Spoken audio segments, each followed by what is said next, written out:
D'abord, la une de vos journaux ce matin et ce constat d'abord du Figaro, c'est son plus gros titre. Macron fait la course en tête. Alors certes, l'écart se resserre, mais le leader d'En Marche recueille 59% des intentions de vote dans le dernier sondage Kantar Sofres Winepoint réalisé pour le journal, contre 41% pour Marine Le Pen. Autre constat, c'est celui du Parisien aujourd'hui en France. Sombre constat, la France est déchirée. Pour le journal, cette année, la fête du travail qu'on évoquait à l'instant a renvoyé l'image d'un pays morcelé, sous tension. Alors pourquoi la France est-elle ainsi déchirée ? Pourquoi les Français ont-ils ainsi été jetés les uns contre les autres ? Le Parisien voit 3 raisons. Le terrorisme qui a frappé notre pays, la persistance du chômage de masse, mais aussi le pénible feuilleton, dit le Parisien, de la loi travail. Sinon, c'est d'engagement dont il est question en une de vos journaux nationaux ce matin, d'engagement contre le Front National, contre Marine Le Pen. Pourquoi c'est toujours non, la une de Libération, avec un gigantesque non en lettres rouges pour ce numéro spécial anti-FN de 16 pages.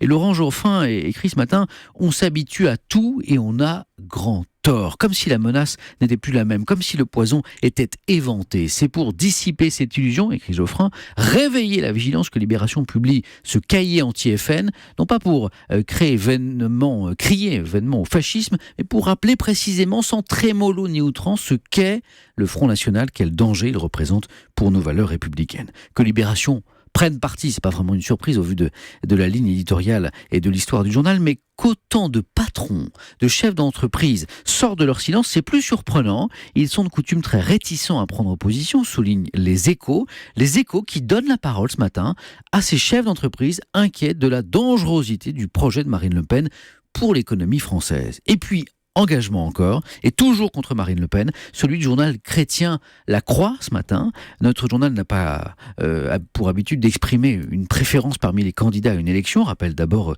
Guillaume Goubert, mais nous n'acceptons pas l'idée d'un choix déterminé par la crainte de l'avenir, de l'Europe, du monde, de l'étranger, de l'autre. Le programme d'Emmanuel Macron ne peut recueillir notre pleine adhésion, mais parce que ce candidat a fait un choix de rassemblement et de confiance, nous lui apportons notre soutien, écrit ce matin La Croix, en sa une, engagement, je vous le disais.